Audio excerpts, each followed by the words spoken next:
Sabe que o Augusto vai fazer um caminho vocacional agora para sacerdote. Mas o Augusto, ele hoje optou por este caminho, pelo caminho estreito. Mas ele vai contar aqui para nós que ele já também caminhou pelo caminho largo. É ou não é verdade? Então, ouve com atenção. Amém.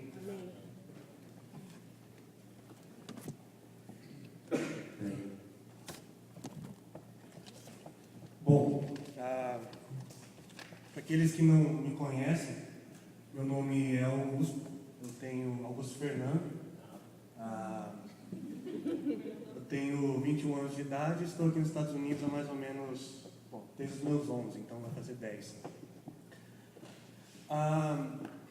Já para iniciar esse testemunho, eu gostaria de citar uma frase de São Francisco de Assis, já para deixar como o objetivo desse testemunho e também mostrar para vocês a realidade desse testemunho. São Francisco já dizia assim: se Deus pode trabalhar através de mim, Ele pode trabalhar com qualquer um. Eu faço minhas as palavras dele e afirmo a vocês: se Deus pode trabalhar através de mim, Ele pode trabalhar com qualquer um. Amém? Amém. Hoje, o que a gente vai ter aqui, o que eu quero concluir é realmente uma partilha de tudo que eu já vivi nesse pequeno tempo de vida, claro, todas as escolhas, todos os caminhos que eu tralhei, todos os atos, todos os acontecimentos que me formaram, de certa forma, a ser a pessoa que eu sou hoje e me trouxeram a estar nesse caminho hoje. Claro, muitas dessas coisas vão ser, bastante dessas coisas vão ser coisas vergonhosas, coisas feias, coisas que eu não me orgulho em ter feito, coisas que eu não me orgulho em ter escolhido, optado por elas, mas eu fiz, Deus permitiu que eu fizesse e me formou e tirou o bem disso para eu estar aqui hoje. Amém? Amém.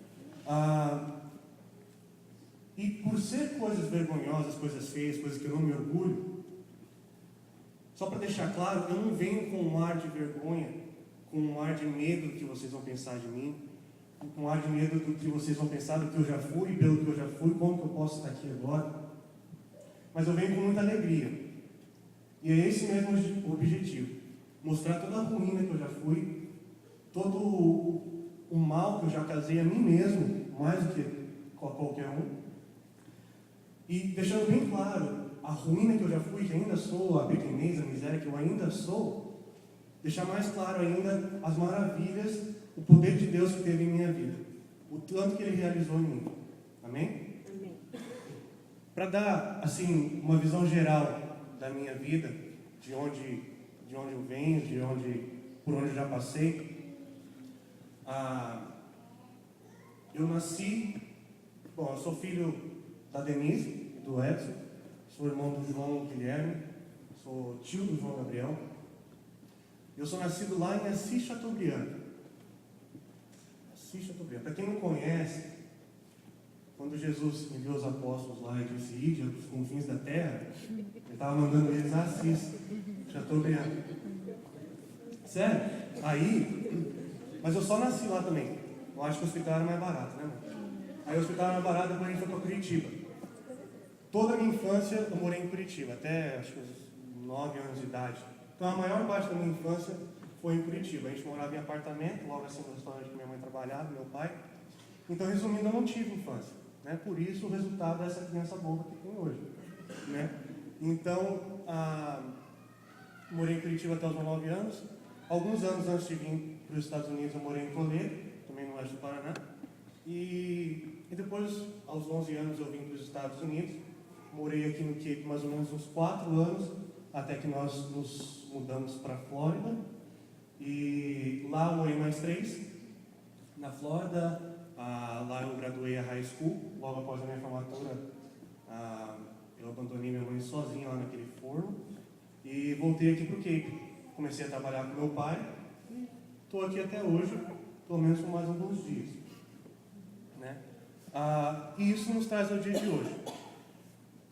Agora, para a gente começar a entender toda toda a ruína que eu fui, né, que eu disse ser, todo o mal que eu causei em mim mesmo, a gente não pode só entender e ver os acontecimentos que se passaram na minha vida, por onde eu passei, as coisas que eu fiz. Mas mais importante que isso, eu quero que vocês entendam a maneira que eu tive de pensar. O tipo de mentalidade que eu usava para fazer minhas decisões, para tomar decisões para o futuro, o tipo da mentalidade que eu tinha e o tipo de mentalidade que Deus formou hoje em mim. Amém?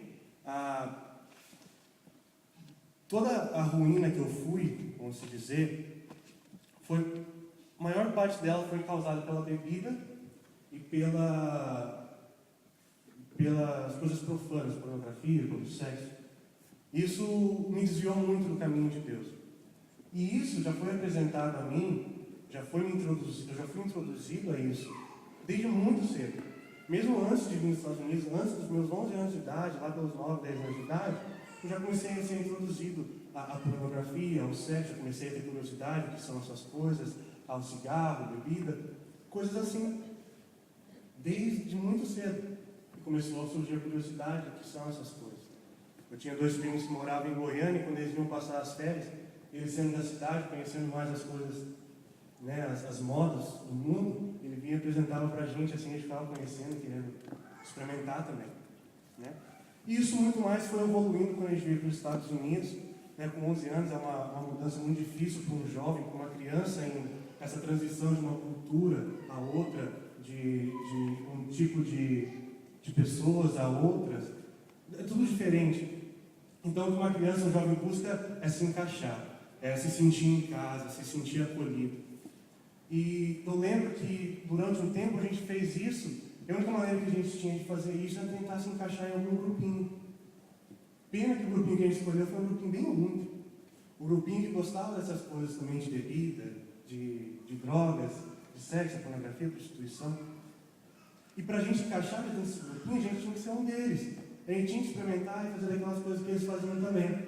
Eu falo a gente porque eu e meu irmão andavam muito juntos, e ele, por ser mais velho que eu, 2 anos, eu comecei a já andar com pessoas mais velhas que eu, então já estavam mais para frente ainda, né? Então, eu lembro que com meus 13 anos de idade, já comecei a bebedeira, já comecei a buscar cada vez mais a pornografia, o sexo, né, as coisas profanas mesmo, coisas bem feias, né? E a bebedeira começou a ir. Muita bebedeira, muita. E não era beber assim de ficar alegre, era beber para passar mal. Porque naquele grupinho, você tinha o respeito das pessoas se você conseguisse beber mais que eles sem passar mal, né? Então a gente tentava. Bebia o tanto que você conseguisse, até você passar mal. Se você passasse mal, você estava deixando ir embora, né? E era isso que eu vivi. Desde os meus 13 anos de idade, isso foi evoluindo. Conseguia beber cada vez mais, a cada momento, a cada vez que eu saía. Mentia só um pouquinho para minha mãe, falava que ia para um tal lugar, ia para outro, né? Falava para chegar 11 horas da noite em casa, chegava 10h30, saía pelo beijo, saía de novo, né? Coisas assim, tudo para se sentir em casa, para se sentir acolhido por essa cultura que a gente chegou, que era tão novo e tão diferente para a gente, né? Que nem eu falei, a gente se mudou para Flórida depois de 3 anos. Eu tinha mais ou menos 15 quando a gente mudou para Flórida. A razão da nossa mudança foi que o casamento dos meus pais estavam meio que abalado, e a gente tentou se mudar para Flórida para tentar algo novo, recomeçar, né? Por um tempo funcionou, mas depois, infelizmente, acabou que eles se divorciaram. Meu pai voltou aqui para o Cape, minha mãe ficou lá na Flórida, eu fiquei com ela, meu irmão também. E esse divórcio teve um impacto muito grande na gente, mim e meu irmão. Eu olhando de volta, olhando para trás e vendo o que isso causou, eu não sei se eu posso dizer que causou depressão em mim, mas eu fiquei num estado muito depressivo, muito desanimado. Quantas vezes eu dormi na banheira do banheiro para não precisar ir para a escola? Porque minha mãe abria a porta do meu quarto e achava que eu já tinha ido pegar o ônibus. Dormia entre a cama e a parede, assim, para que minha mãe abrisse a porta e ela não me visse. Uma vez ela me pegou tentando entrar no sótão da garagem para dormir lá, para minha mãe não ver, para mim não sair para a escola. Coisa assim bem triste, se você pensar, eu olho para trás e penso, nossa, o que eu estava fazendo? Né? Um estado meio depressivo, mas eu acho que o que mais me causou nisso, porque a criança, o jovem, o adolescente, não conhece muitas coisas que são para sempre. Por exemplo, o casamento. Conhece o casamento do vô e da avó, né? Para eles é para sempre, eles estão juntos desde sempre para sempre. Né? E para mim, uma coisa que era para sempre é o casamento dos meus pais. E quando isso acabou, eu comecei uma procura dentro de mim e ao redor do que é para sempre. O que é para sempre então? Se a única coisa que eu achava que era para sempre não é, o que é para sempre?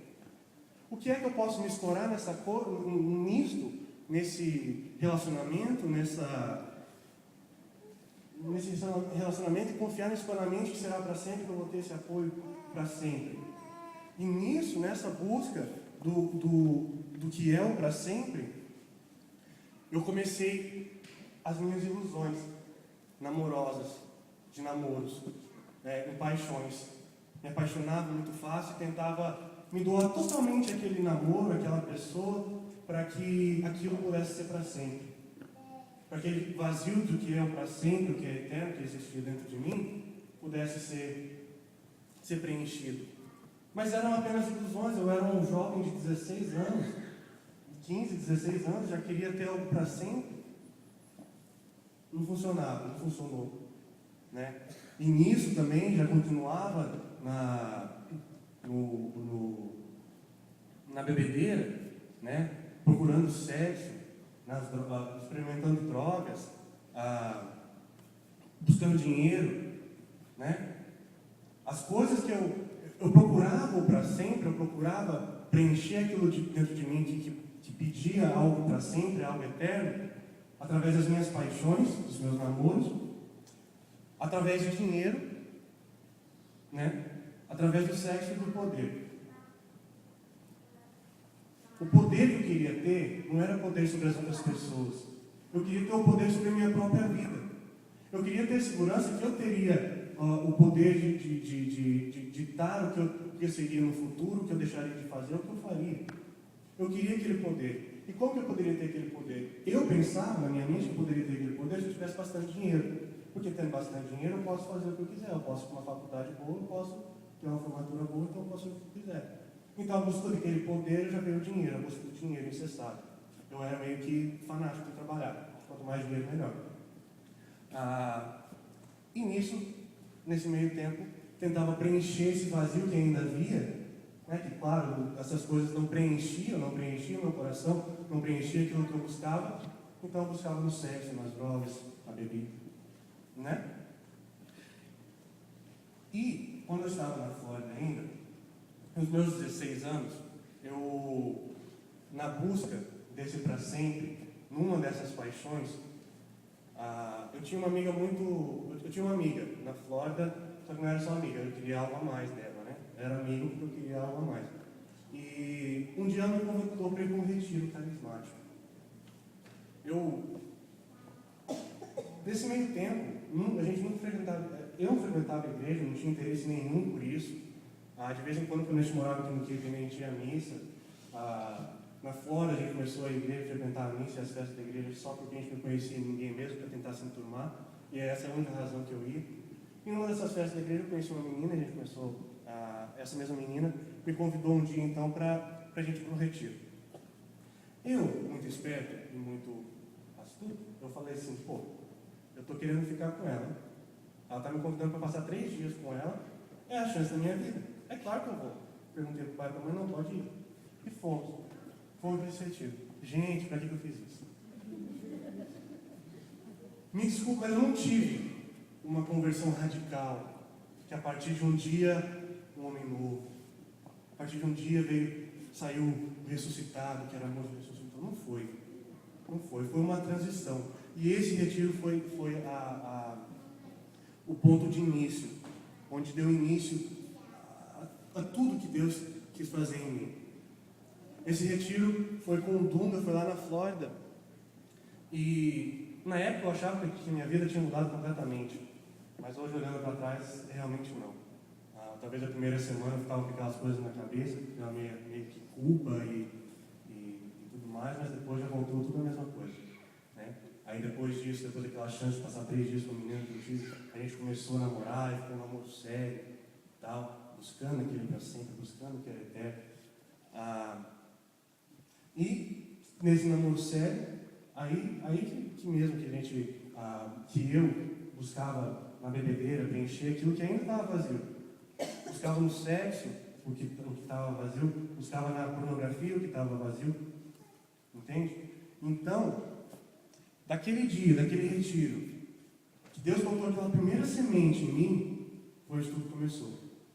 Aí ali, eu comecei nos dois caminhos. Porque antes eu só andava no caminho ruim, só no caminho largo. Naquele retiro eu vinha conhecer que havia um caminho estreito.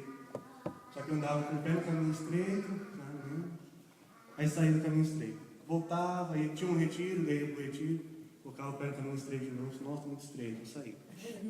Sabe? E foi assim por muito tempo. Foi essa idas e vindas no caminho de Deus e fora e tal, que não adiantava em nada. Aquilo ali era só superficial o que acontecia em mim, né? Só que cada vez que eu ia num retiro, eu comecei a frequentar mais o grupo, eu comecei a frequentar totalmente o grupo de oração, comecei a frequentar a missa,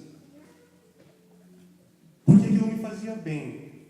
Não que eu procurava naquilo ali o que era eterno, o que era para sempre, porque eu não sabia que aquilo era, já ouvi falar, mas para mim aquilo não era para sempre, para mim aquilo não era eterno. Por quê? Porque aquilo me fazia sentir bem e depois passava. Então eu ia toda quarta-feira, não era sexta-feira, sábado. Todos os sábados no grupo de oração, depois ia na missa e tal. É que o negócio era passageiro, então para mim aquilo não era eterno, então eu buscava outras coisas ainda. Mas a cada vez eu ia aprendendo mais, Deus ia trabalhando um negocinho aqui, uma coisinha ali, ia mudando um negocinho aqui, uma coisinha ali. E isso foi evoluindo. Eu comecei cada vez mais a frequentar, ia ficar um pouco mais sério dentro da igreja, mais ainda nas bebedeiras, ainda no sexo e tudo mais. Até que um dia, depois que eu já saí da Flórida, tudo, voltei porque, né, isso em 2009, quando eu graduei high school, em 2009, voltei porque, já em 2009 eu ainda estava eu estava um pouco mais sério dentro da igreja, eu já queria frequentar mais, eu queria aprender mais. Só que eu não queria deixar de lado as coisas que eu fazia, a bebedeira, a pornografia, essas coisas assim. E eu continuava, eu comecei nos dois. Dentro da igreja, fora da igreja, dentro da igreja era santinho, fora da igreja não bebo. Né? Até que um dia, aí continuou aqui, as pessoas que eram mais presentes, o Lucas Andes principalmente, lembra de como era aquela ida, enfim. Tinha um mês que era toda quarta-feira, toda quinta-feira eu estava na adoração, todo domingo eu estava na missa. O outro mesmo, não sabia o que estava acontecendo com o Augusto. O Augusto está vivo? Uma dessas vezes que o Augusto não estava vivo, dispensava, o Lucas foi bater na minha porta para me chamar para ir na adoração, que eu não queria ir, não atendi o telefone. Ele falou, bateu na porta e disse, então tá, eu vou. Tá vendo? E fui. Mas anyway, nessas idas e vindas à igreja, ao caminho estreito e ao caminho largo, uma dessas vezes que eu estava no caminho largo, afastado da igreja, fazia dias já, fazia bastante tempo. Eu estava no meu quarto, estava na frente do computador assim, procurando alguma coisa para assistir, alguma coisa para fazer e tal. E nada. Aquele vazio, nada preenchia, nenhum vídeo, nenhuma música preenchia. Aquele vazio. E de repente me bateu uma saudade, uma vontade de estar dentro da igreja, uma vontade de sentir bem daquele jeito que eu me sentia quando eu estava dentro da igreja. Aí que foi que eu me toquei. Falei, gente, em toda essa busca, entre as minhas paixões, a busca do dinheiro, a busca dos prazeres carnais, do sexo, da bebida, na busca do poder, nada ficou. Nenhuma das minhas paixões, meus namoros ficaram.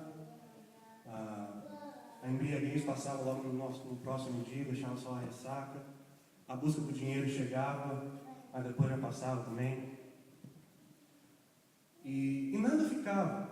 Nada era para sempre. Tentando procurar para sempre aquelas coisas que eu achava que eu ia encontrar, não certo. Quando me bateu aquela saudade, quando me bateu aquela vontade de sentir bem, de me sentir aquela presença de Deus de novo, foi que eu me toquei. Falei assim, olha, entre todas as minhas decepções que eu já tive, decepções amorosas, decepções na família, em todas as decepções que eu já tive, a única coisa que permaneceu foi eu me sentir bem quando eu estou na igreja.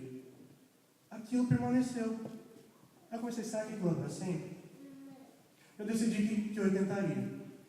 Depois daquele dia que eu me senti tão sozinho no meu quarto, que bateu aquela saudade de estar dentro da igreja, eu não lembro mais de ter perdido uma missa, eu não lembro mais de ter perdido a maioria dos grupos de oração, dos grupos de jovens. Aí sim eu virei para outra igreja. Se não é isso, eu vou tentar agora. Só que, infelizmente, o vício da bebida ainda estava. Só que eu já comecei a lutar contra o pecado, comecei a lutar contra o sexo, a pornografia, mas a bebida continuava. A bebida continuou até que, nessa busca mais persistente dentro da igreja, aí apareceu um homem muito sábio, muito cheio do Espírito Santo, e veio falar para mim assim, parceiro, você não quer fazer primeira comunhão? Eu falei, nossa, eu quero.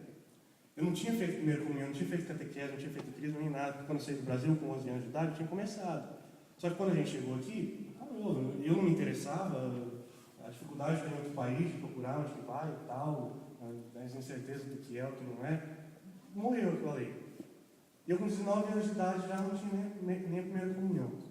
Aquele homem tão sábio que era o Lucas, veio, organizou tudo para mim, me deu as poucas aulas de catequese que eu tive, porque logo após eu ia começar a crisma, então eu teria o curso completo. Aí eu fiz a minha primeira comunhão em 2009. Não, 2010. Eu tive minha primeira comunhão. Na festa de Corpus Christi, eu tive minha primeira comunhão. Gente, se eu pensava que eu tinha alguma intimidade com Deus, porque eu estava buscando a Ele mais intensamente dentro da igreja, querendo aprender mais, estava indo para a oração, estava indo para o grupo de oração, estava indo para a missa. Se eu achava que eu tinha alguma intimidade com Deus, todas as expectativas que eu tinha, tudo que eu pensava que poderia ser, foi superado quando eu tive minha primeira comunhão. A intimidade que eu tive, que eu senti com Deus, que eu senti com a Eucaristia, foi demais, ultrapassou tudo aquilo que eu pensava. Entende? Então, só que, infelizmente, eu ainda estava na bebida. Até aquele dia eu estava na bebida. Depois da minha primeira comunhão, depois que a gente saiu da missa, meu pai estava presente na missa, coisa muito rara. A gente saiu para jantar. E foi meu pai, a mulher dele e algumas pessoas da comunidade também. E eu lembro que isso foi como um tapa na cara para mim, se eu contar para você. Eu lembro que a gente foi para jantar, então na mesa tinha gente bebendo cerveja sem álcool. Né? E tá, era normal já. O pessoal bebendo cerveja sem álcool, né? No caminho para casa, dentro do carro, meu pai virou para mim e falou assim, era cerveja sem álcool que eles estavam bebendo? Eu falei assim, que o pessoal só, né, geralmente, a maioria deles não bebe, quando bebe sem álcool. Meu pai virou para mim e falou assim, será que eles bebem só sem álcool mesmo? Ou será que na frente dos outros eles bebem cerveja sem álcool, mas quando chega em casa faz que nem você faz, que enche a cara e fica bêbado? E ele falou num tom de brincadeira, num tom do jeito do meu pai. Não seriamente, mas num tom de brincadeira. Só que aquilo foi um tapa tão forte na minha cara, e me acordou assim tão rapidamente. E, gente, o que eu estou fazendo? Eu estou buscando tão fortemente isso que eu acho que é para sempre, que eu acho que vai ser eterno, mas eu continuo mostrando para os outros que é mentira, que é, não sei. Daquele dia em diante, eu não coloquei mais nenhuma gota de álcool dentro da minha boca, até que eu fiz 21 anos no começo desse ano, e depois fui vários meses sem fazer, por medo de não resistir de novo. Mas depois daquele dia, por causa daquele tapa na cara que ele me deu com palavras, eu não bebi mais. Mas lá também eu tinha a força da Eucaristia para poder fazer isso. Eu tinha a força de Jesus Eucarístico para poder superar os meus vícios e os meus desejos. Amém? Amém. Foi aí que tudo começou realmente. Foi depois da primeira comunhão. Não tem como você ter uma intimidade. Você vai até uma certa profundidade na intimidade que você tem com Deus sem a Eucaristia. Não existe. Eu sei disso porque eu vivi muito tempo sem a Eucaristia e depois que eu vivi, os milagres começaram a acontecer na minha vida. Eu sei disso, eu posso testemunhar isso que eu estou fazendo agora. Uma semana depois da primeira comunhão, a gente teve a peregrinação ao Santuário da Divina Misericórdia. Lá o padre Adilson, da Canção Nova, Hamilton, o padre Hamilton da Canção Nova, pregou o dia inteiro. No final ele deu um testemunho de um jovem que bebia muito, que dormia na rua, que passava mal, tal. E eu me via muito naquele jovem de quem ele estava falando. Ele falava uma coisa, eu falei assim, nossa, pior que é mesmo. E tudo, isso foi o testemunho inteiro. Até que o testemunho, no finalzinho do testemunho, falou assim, pois é, esse jovem sou eu sou padre hoje. Eu falei, nossa. Aí ferrou. A hora que ele falou isso, eu falei assim, não tem nada a ver com essa pessoa. Não tem nada a ver, não sou eu. Aquilo me deu um baque, gente, me acordou para uma realidade que era o sacerdócio. E por muito tempo, eu comecei a lutar contra isso, porque eu ainda tinha sonhos, eu ainda tinha vontades, desejos do que eu queria ser quando eu crescesse. Eu ainda tinha um pouquinho daquela ânsia de poder decidir o que vai ser da minha vida. Eu tinha plena certeza que eu poderia ser um ótimo marido, um ótimo pai. Eu tinha certeza, eu até me gabava um pouquinho disso. Porque eu era um bom namorado, minha mãe está aqui para testemunhar isso. Eu era um bom namorado. Eu tinha certeza que eu seria também um bom marido e um bom pai. E por isso eu lutei um pouco contra isso. Lutei um pouco contra isso também porque eu não me sentia digno. Porque eu pensava que Deus estava me pedindo um favor. Eu não sou digno de fazer um favor desse para Deus, de ser um sacerdote, um padre.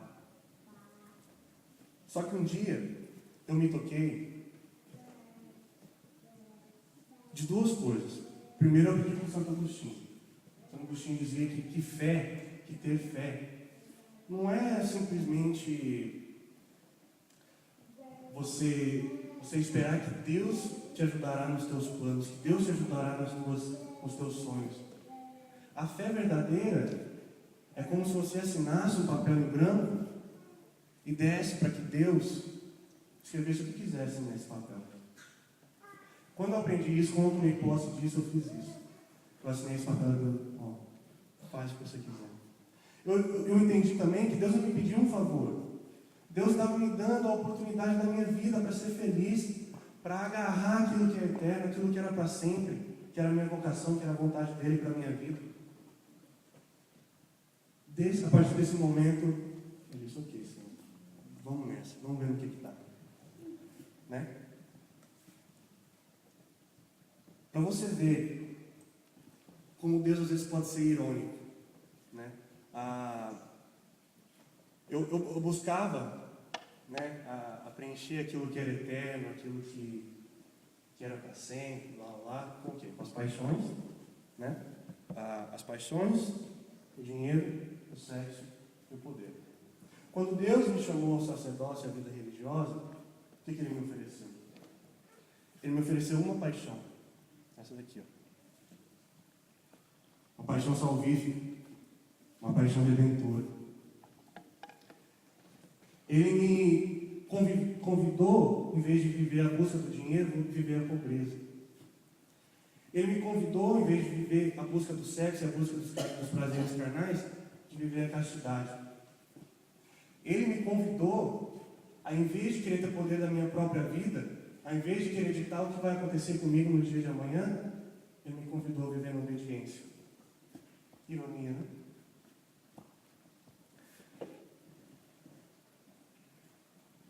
As qualidades que eu achava que eu me gabava ter, que me davam a certeza que eu poderia ser um bom pai, um bom marido, na verdade não eram méritos meus, não eram qualidades que eu aprendi a ser ou aprendi a fazer. Na verdade eram dons de Deus que foi me dado desde muito antes, porque Deus já sabia o plano que Ele tinha para mim.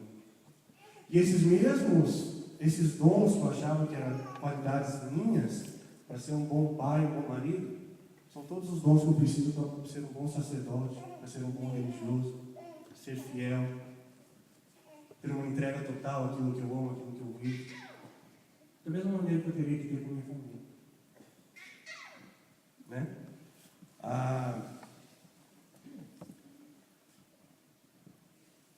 Se ainda não ficou muito claro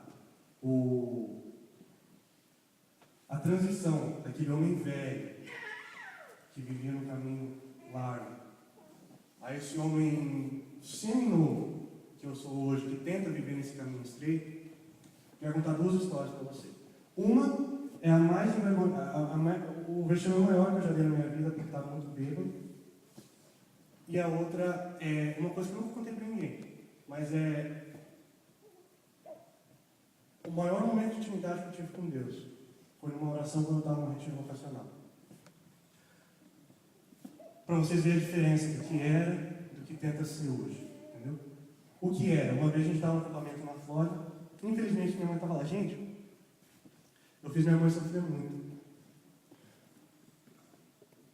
Minha mãe presenciou a maioria das coisas vergonhosas, das coisas, dos vexames que eu passei. Ela sabe a maioria das coisas. As poucas coisas que ela não sabe, se ela não me deserdou até agora, não deserda mais. Porque ela sabe de tudo que eu vi. Todas as coisas feias, vergonhosas. Mas a gente estava naquele acampamento, minha mãe estava presente. E minha ex-namorada tinha ido para o Brasil e estava longe, fazia muito tempo, né? Aquele coração amargurado. Aí estava uma noite bem chata, assim, sem nada para fazer e tal. Aí estava todo mundo sentado em volta da fogueira, sem conversar direito, assim, estava tocando música. Aí começou aquele sertanejo velho, assim, aquele sertanejo povoado, assim, sabe, aqueles bem de couro, assim, nesse meio pessoal, assim, aqueles bem breve. Nossa, aí bateu uma dor no peito e assim, agora eu tenho que beber. Aí tinha umas garrafas de tequila lá, a gente começou a beber tequila. Aí eu e mais dois amigos. A gente começou a beber tequila no shot, sal e limão. Bebi umas 2 garrafas de tequila que tinha lá, o resto que sobrou. Não satisfeito, comecei a beber o que tinha lá. Tinha aqueles chá gelado com álcool. Bebi também. Tinha acabado a cerveja, comecei a beber vinho. Misturou tudo. E fiquei muito bêbado. Fiquei tão bêbado que num ponto, eu e meu amigo estavam sentados assim, estava bebado.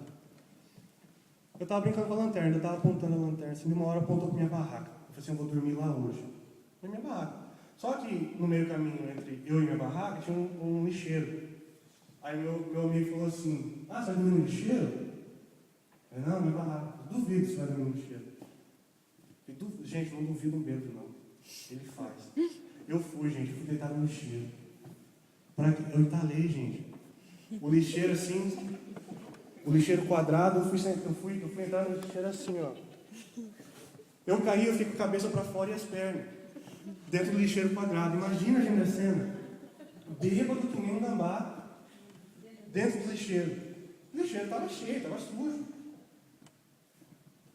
Aí eu só sei que acabando a história, eu lembro, depois disso eu não lembro mais muita coisa. Eu lembro que a gente foi pro Rio nadar para ver se sarava, não sarou. Eu lembro que no outro dia eu acordei, estava cheio de... tinha vomitado quando eu estava dormindo. Eu acordei roxo, assim, do vinho, de tudo assim. Eu acordei meio do ponto que eu tinha vomitado. Que vergonha. Imagine o sofrimento de uma mãe para ver isso. Para abrir a porta da barraca do filho e ver que ele estava dormindo em meio ao vômito dele, porque ele tinha bebido tanto na outra noite. Vocês veem o tipo de pessoa que eu era, o mal que eu fazia a mim mesmo. Como eu buscava preencher aquilo que tinha vazio dentro de mim. Né? A outra história que eu tenho que contar com vocês, ao contrário dessa, foi... Eu nunca contei porque não é que eu tenho vergonha, é uma coisa muito pessoal, uma coisa muito íntima entre eu e Deus, então eu nunca partilhei. Mas durante uma adoração, alguns meses atrás, no começo desse ano, lá em Nova York, estava no retiro vocacional junto com a Ordem Franciscana, a gente estava na adoração, tudo apagado, só a luz do sacrário, só a luz em cima do Santíssimo, e tinha uma cruz também, enorme, linda, um crucifixo, atrás da... E o Espírito me conduziu a escrever essa oração. Isso foi um dos momentos mais profundos que eu tive com Deus. Eu quero ler para vocês verem o que eu buscava e o que eu tento buscar hoje. Não para me gabar, mas para vocês poderem entender. Amém? E assim foi a oração. Por que estou aqui? Por que me chamaste? Não vês que eu não sou nada? Não vês que eu sou incapaz? Não vês que eu sou infiel? Não vês quantas vezes eu já te traí? Quantas vezes mais eu hei de te trair? Por que não me crucificaste contigo? Una-me à tua cruz, pois apenas isso eu mereço. Ó Senhor, quando és tu exaltado na cruz, permita-me subir e unir-me a ti neste ato de amor e de entrega. Permita que eu deseje nada além de Ti, que eu não busque conforto algum, a não ser o conforto que encontro quando me uno às Tuas santas chagas. Que eu busque sempre os lugares mais baixos, exceto quando minha alma deseja se elevar para unir-se a Ti na cruz. Que eu não busque lugar de descanso, a não ser a cama do Teu altar. O lugar onde o céu encontra a terra, onde a morte encontra a ressurreição, onde o Criador encontra a criatura para formar a mais bela e misteriosa comunhão. Cega-me, Senhor, e não permita que eu veja as tentações desse mundo, porém abra meus ouvidos e neles sopre, para que eu venha conhecer a Tua vontade. Amarre minhas mãos e meus pés com a Tua graça, arrasta-me pelo caminho que preparaste para mim. Desvie seus ouvidos dos pedidos dos meus lábios, pois não sei o que devo pedir, porém, ouça somente aos desejos de minha alma, porque Tu, ó amado Deus, tens feito minha alma ansiar por algo inatingível por mãos humanas. Olhe em meus olhos e diga que me amas. Estenda Tua mão e segura a minha. Acenda no meu coração um novo fogo e deixe-o queimar, até que tudo que há em mim tenha sido purificado ao Teu gosto. Senhor, apresse-te e volte para resgatar minha alma, que anseia por ver-te na plenitude. Se Deus pode trabalhar através de mim, Ele pode trabalhar com qualquer um. Ficou claro isso, gente?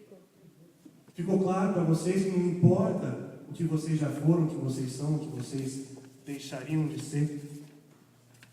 Né? Toma posse disso hoje. Toma posse que Deus pode trabalhar com você, Deus pode trabalhar através de você. Se você busca as suas felicidades nas paixões, se você busca as suas felicidades no dinheiro, no sexo, no poder, toma posse dessa palavra. Amém? Deus tem um plano para a tua vida, irmão. E você não vai encontrar felicidade nessas paixões, nesse sexo, nesse dinheiro ou nesse poder. A tua felicidade está na vontade de Deus. Está unida a Deus, no coração dele, na cruz onde foi crucificado, na vontade dele para a tua vida. Toma posse disso hoje. Busque isso.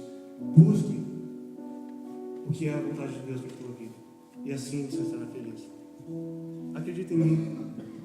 Hoje eu encontrei o que é a vontade de Deus para a minha vida. Eu sou muito feliz. Amém?